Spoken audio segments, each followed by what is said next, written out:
안녕하세요. 여러분을 우리의 한국과 세계 뉴스 프로그램에 환영합니다.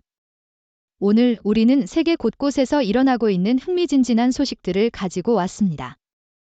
첫 번째로 인도네시아에서는 화산이 폭발하여 수천 명이 대피하는 사태가 발생했으며 쓰나미 발생의 우려가 커지고 있습니다. 다음으로 캐나다에서는 2024년 세계 패럴림픽 하키 챔피언십에 출전할 대표팀이 발표되었습니다. 이 팀은 지난 대회에서 은메달을 획득한 12명의 선수를 포함하고 있습니다. 마지막으로 일본의 소규모 EV 배터리 공급업체들이 수요 증가에 따른 생산 능력 확대에 어려움을 겪고 있어 공급망의 병목 현상이 발생하고 있습니다. 이러한 이슈들에 대한 자세한 내용을 알고 싶으시다면 계속해서 저희 프로그램을 시청해 주시기 바랍니다. 감사합니다. 인도네시아에서 화산이 분화하여 수천 명이 대피하는 상황이 발생했습니다. 호주 방송협회 보스트레일리언 브로드캐스팅 코퍼레이션에 따르면 루앙 화산 마운트 로언이 5회에 걸쳐 분화하면서 800m 높이의 연기 기둥이 솟아올랐고 화산 분화구가 바다로 무너질 경우 쓰나미가 발생할 수 있다는 경고가 내려졌습니다. 이로 인해 인근 공항이 폐쇄되었고 현재까지 사망이나 부상자는 보고되지 않았으나 11,000명 이상의 주민이 대피 중입니다. 이러한 자연재해는 인도네시아 주민들에게 큰 공포를 안겨주고 있으며 당국은 상황을 면밀히 모니터링하며 대응하고 있습니다. 한편 캐나다에서는 2024년 세계 파라 아이스하키 챔피언십을 위한 대표팀이 발표되었습니다. 토론토 스타, 더 터란토 스타어에 따르면 이번 대회는 5월 4일부터 10일까지 캘거리에서 열리며 캐나다 대표팀은 2023년 챔피언십에서 은메달을 획득한 12명의 선수를 포함한 17명의 선수로 구성되었습니다. 캐나다는 지난 대회에서 미국의 패해 준우승을 차지했으며 2022년 패럴림픽 게임에서도 미국에 이어 2위를 기록했습니다. 이번 대회에서 캐나다 대표팀은 2017년 이후 처음으로 세계 파라 타이틀을 되찾기 위해 노력할 계획입니다. 한편 일본의 소규모 전기차, GV, 배터리 공급업체들이 규모 확대 경쟁에서 어려움을 겪고 있다고 니케이 아시아가 보도했습니다. 증가하는 수요를 따라잡기 위해 애쓰고 있는 이러한 업체들은 공급망에서 병목 현상을 일으키고 있습니다. 한 기계 제조업체의 대표는 유럽, 미국, 중국, 그리고 한국의 자동차 회사들로부터 그의 기계를 구매하고자 하는 요청을 받았지만 생산 능력의 한계로 모두 거절할 수밖에 없었다고 말했습니다. 해당 업체는 올해 말 완공될 예정인 공장을 건설 중이지만 파나소닉과 같은 기존 고객의 수요만 충족할 수 있을 것입니다. 작은 업체들이 은행 대출에 대한 담보로 사용할 자산이 부족해 필요한 투자 수준을 유지하기 어렵다는 문제가 있습니다.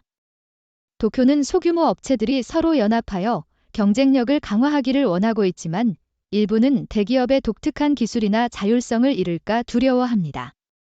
이처럼 인도네시아의 자연재해 대응, 캐나다의 스포츠 경쟁력 강화, 그리고 일본의 산업기술 발전은 각각의 국가가 직면한 도전 과제를 보여주며 이러한 상황들은 국제적인 관심과 협력을 필요로 합니다.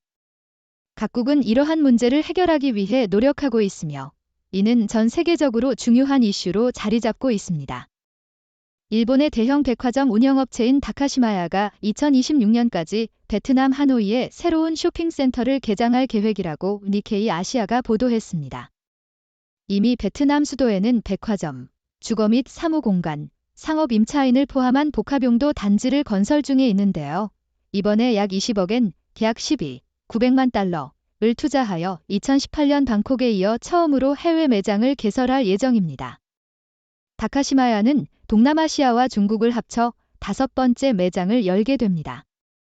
회사의 사장인 무라타 요시오는 하노이 복합단지가 일본 제품의 품질에 대한 수요에 대응하여 개발되고 있다고 말했습니다. 한편 니케이 아시아는 보잉이 2030년까지 아시아에 비행 자동차를 도입할 계획이라고 전했습니다. 교통체증이 심한 아시아 도시에서 빠른 이동 수단에 대한 수요를 활용하기 위해 미국의 항공기 제조업체는 자회사인 위스크 에어로에서 전기 수직 이착륙 eVTOL 차량을 개발 중입니다. 이 차량은 자율주행 기술을 채택할 예정입니다. 보잉은 미국에서 인증을 받은 후 아시아로 확장할 계획이며 아시아 사업의 세부 사항은 향후 확정될 예정입니다. 보잉은 일본을 포함한 아시아 국가 중 어느 나라에 먼저 진출할지 고려 중인데 일본의 국내 스타트업인 스카이드라이브와 독일의 볼로콥터가 2025년 오사카 세계 박람회에서 에어 택시 서비스를 운영할 예정입니다.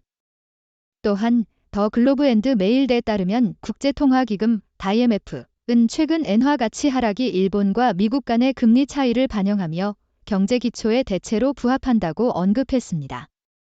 IMF는 엔화의 평가절하가 일본 경제의 약화가 아닌 금리 차이로 인한 것이므로 일본 당국의 개입을 정당화하지 않는다고 봅니다.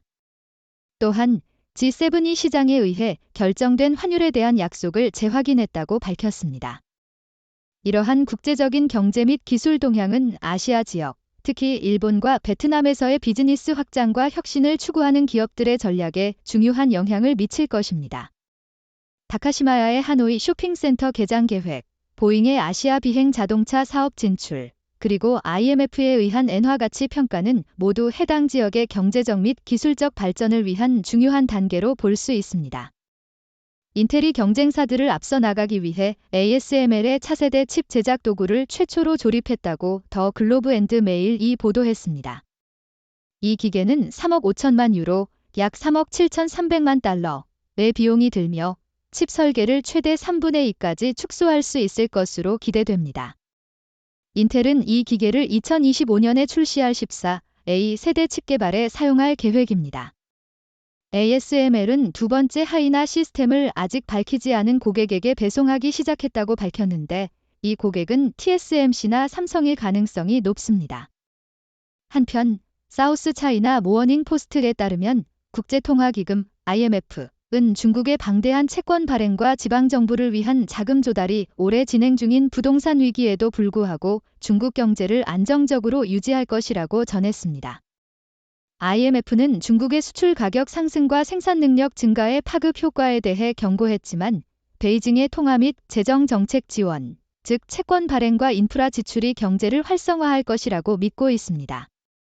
IMF는 2024년에 성장이 다소 둔화될 것으로 예측하지만 정부의 거시적 지원이 팬데믹과 부동산 침체의 영향을 상쇄할 것이라고 믿고 있습니다. 블룸버그는 IMF가 아시아 중앙은행에게 미국 연방준비제도 패드에 예상되는 조치에 너무 의존하지 말고 자체 통화 정책을 결정할 때 주의를 기울일 것을 경고했다고 보도했습니다. IMF는 미국의 금리가 아시아 금융 상황과 환율에 강력하고 즉각적인 영향을 미치지만 아시아 중앙은행들이 패드의 정책 결정을 밀접하게 따르면서 가격 안정성을 해치지 않도록 국내 인플레이션에 초점을 맞추어야 한다고 강조했습니다. IMF는 인플레이션이 높은 경제에서는 더 오랫동안 더 엄격한 입장글, 상당한 여유가 있는 경제에서는 지원적인 정책을 권장했습니다. 이러한 국제적인 금융 및 기술 동향은 세계 경제와 기술 발전에 중요한 영향을 미치고 있습니다.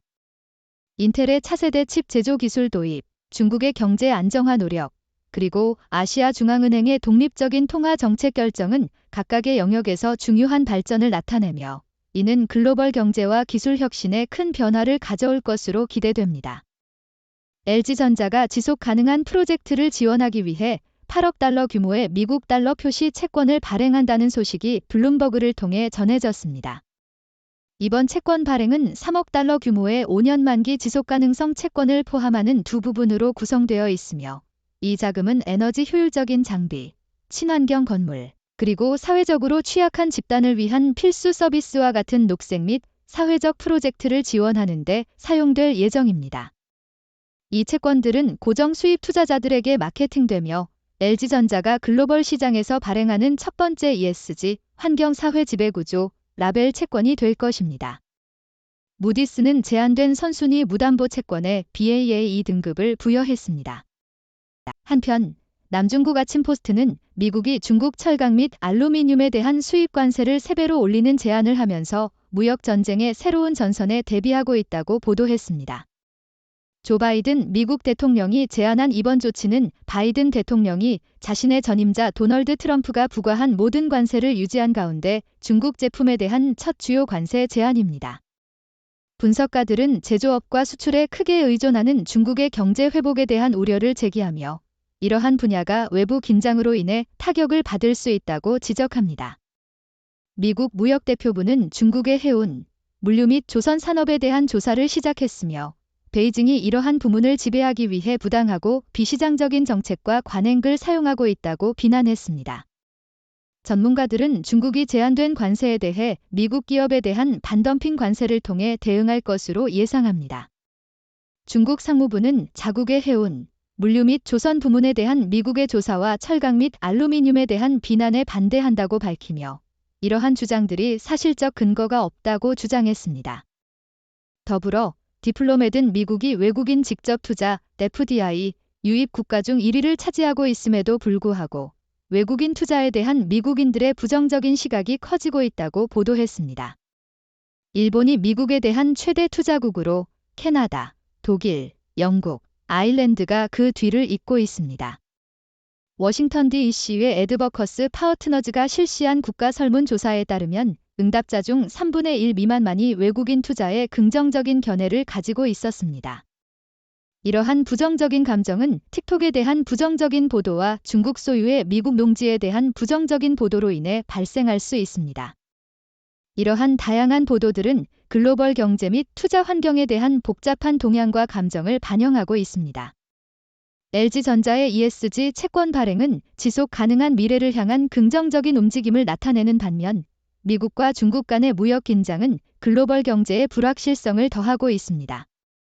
또한 외국인 투자에 대한 미국 내 부정적인 인식은 글로벌 비즈니스 환경에서의 신뢰와 협력을 구축하는 데 있어 장애물이 될 수 있습니다.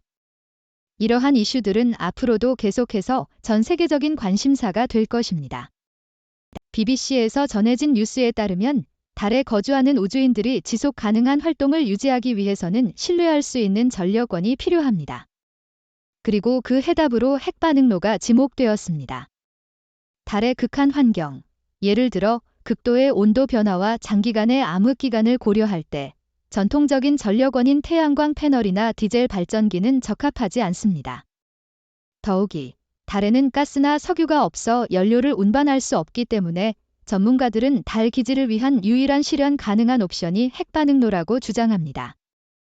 여러 우주기관과 회사들이 달 사용을 위한 소형 핵반응로 개발에 착수했습니다. 이러한 반응로들은 지구와의 거리가 멀고 통신 지연이 있기 때문에 경량이면서도 견고하고 최소한의 인간 개입으로 독립적으로 운영될 수 있어야 합니다.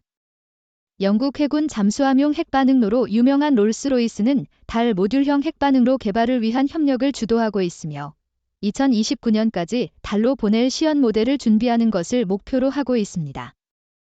이 소형 반응로들은 50대10형 kW의 전력을 생산할 것이며 소형 가족용 자동차 크기 정도이며 몇 톤 정도의 무게가 될 것입니다. 이들은 최소한 10년 동안 지속될 수 있도록 설계되며 달 기지에서는 태양광과 함께 보조 전력원으로 사용될 것입니다. 반응로는 전홍축 우라늄을 연료로 사용하며 안전한 운영을 보장하기 위한 안전 기능을 갖추게 될 것입니다. 이러한 달 소형 핵 반응로는 지구에서도 응용될 수 있으며 유연하고 확장 가능한 전력 모듈을 제공하고 핵의학을 발전시키는 데 기여할 수 있습니다. 이카너미스트는 군복을 입는 사람들을 늘리는 방법에 대해 다루고 있습니다. 우크라이나의 패배 가능성과 미래의 도널드 트럼프 대통령이 나토를 포기할 위협이 유럽에서 의무적인 군 복무에 대한 논의를 촉발했습니다. 전문가들은 모집 인원 부족으로 직업군인으로 구성된 자발적인 군대를 충원하는 데 어려움을 겪고 있기 때문에 징병제를 고려하고 있습니다. 그러나 부유한 세계 대부분의 국가들에게 징병제를 시행하는 것은 적절하지 않습니다. 이는 급박한 위협이 없고 젊은이들의 자유를 침해할 수 있기 때문입니다. 대신 군인들의 급여를 올리고 여성을 모집하며 성희롱을 방지하고 시민사회의 지원을 통해 전문 기술을 유치하는 것이 모집 문제를 해결하는 더 나은 방법입니다. 사우스 차이나 모어닝 포스트는 나토의 적응성이 어려운 시기에 강점이자 약점이 될 수 있다고 보도했습니다. 나토는 75주년을 기념하며 냉전 시대를 연상시키는 보안 위험으로 가득 찬 세계에서 그 역할과 관련성에 대한 질문에 직면하고 있습니다. 동맹은 원래의 방위 의무를 넘어서 그 범위를 확장했으며 이는 그 효과와 파트너들의 소외 가능성에 대한 우려를 낳고 있습니다. 그러나 나토는 우크라이나에 대한 상당한 군사 지원을 제공하고 글로벌 파트너와의 관계를 강화하는 계획으로 미래를 준비하고 있습니다. 차기 나토 지도자는 점점 불확실해지는 세계에서 동맹의 이익을 보호하는 도전에 직면하게 될 것입니다. 감사합니다. 위의 내용은 6도 팀이 신중하게 선별한 최신 브리핑 보고서와 분석적 개요를 보여줍니다.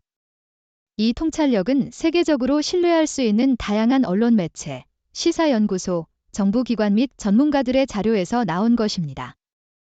여러분께서는 종합적인 시각을 얻기 위해 이러한 자료들을 탐색할 것을 권장합니다.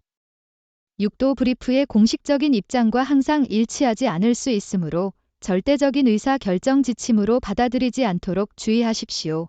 6도 팀은 경험 많은 언론 전문가, 학문적으로 교양이 있는 학자, 성공적인 과학자들로 구성된 선구적이고 완전히 독립적인 언론 기관입니다. 6도 브리프를 여러분의 전문적인 요구에 맞게 맞춤화하기 위해 웹사이트 6도브리프.com에서 다양한 브리핑을 구독할 수 있는 옵션이 있습니다. 여러분의 위치에 상관없이 편리하게 이메일로 6도 브리프를 받으실 수 있습니다.